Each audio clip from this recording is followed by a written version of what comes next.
Alleged West Kingston gang leader cut down human rights group and police federation clash. Falmouth United qualify for semifinals in the JFF Championship. This is Undiluted News. Mikey Bones reporting.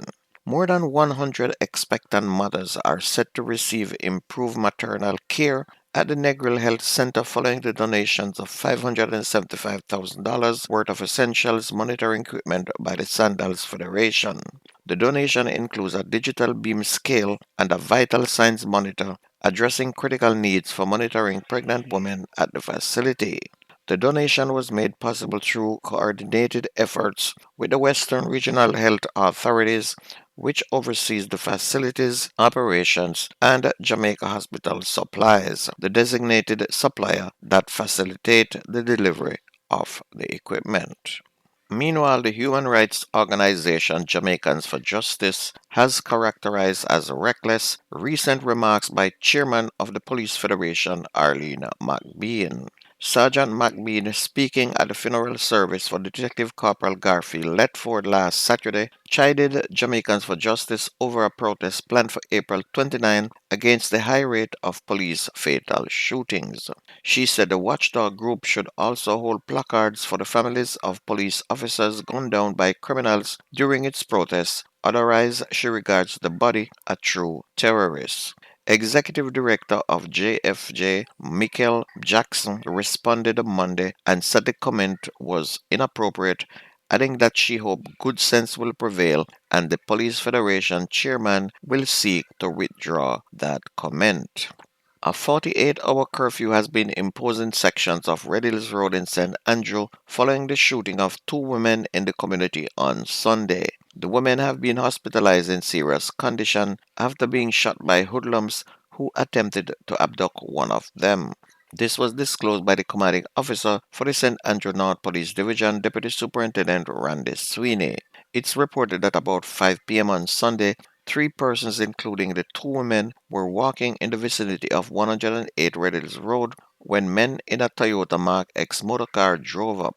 The armed men reported ordered one of the women to go into the car. She refused and the three pedestrians ran off. They were chased and two of them were shot by the gunmen. The third victim managed to escape injury. DSP Sweeney said the shooting stemmed from an inter-gang conflict in the area. Meanwhile, a man said to be a top-tier member of a West Kingston-based criminal gang was killed during an attack by gunmen on Monday morning in downtown Kingston. Marlon Anthony Dyer, 50, otherwise called Marlon Sniper, was shot at the intersection of William Street and Upper West Street about 11:50 a.m.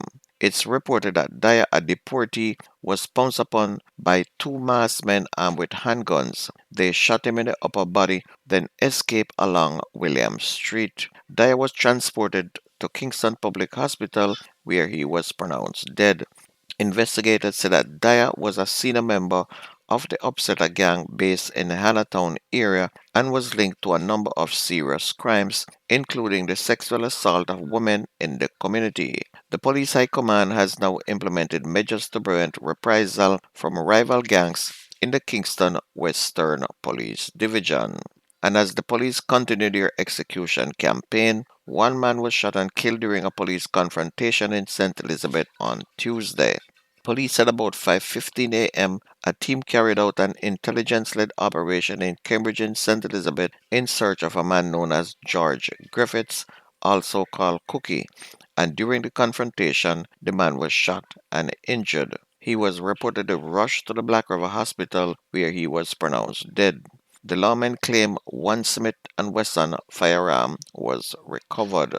Griffith had been charged with illegal possession of a firearm and ammunition in April of 2020. A Taurus 9mm pistol had allegedly been retrieved from under the driver's seat of a Toyota Noah he was driving. He was sentenced and then appealed the case. He had also been charged with assault occasioning bodily harm in 2017.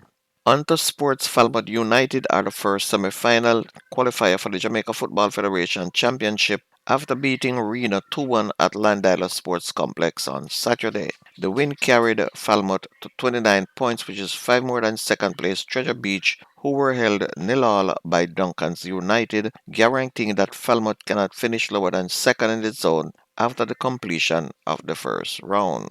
Meanwhile, the race for the top two spots in Zone A remains tight, with 5 points separating the top four teams, with 2 games still to go.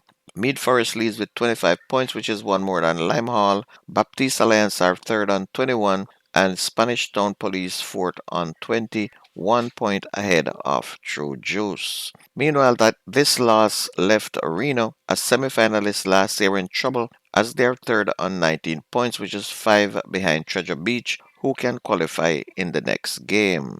Mead Forest, meantime, held on to the top spot in Zone A as the league top scorer Raheem Porter Brace carried them to a 3-1 win over 10-man Progressive at Carter Park. Limehall kept pace with the leaders after a 2-1 win over Portlanders at Lidge Park. Both Spanish Town Police and True Juice missed a big chance when they ended up nil-all at Dintel Technical, but Baptiste Alliance are still in the middle of the race with a 4-2 win over Grace Inn at St. Mary's Sports Complex. There were also wins for Petersfield over Mount Pleasant FAA Juniors and St. Bess over Holland PYC in a St. Elizabeth derby. Petersfield, meantime, beat Mount Pleasant 3-1, while St. Bess beat Holland 2-1. And that's news and sports on your favorite station. My name is Mikey Bones. Have a wonderful day. I gone.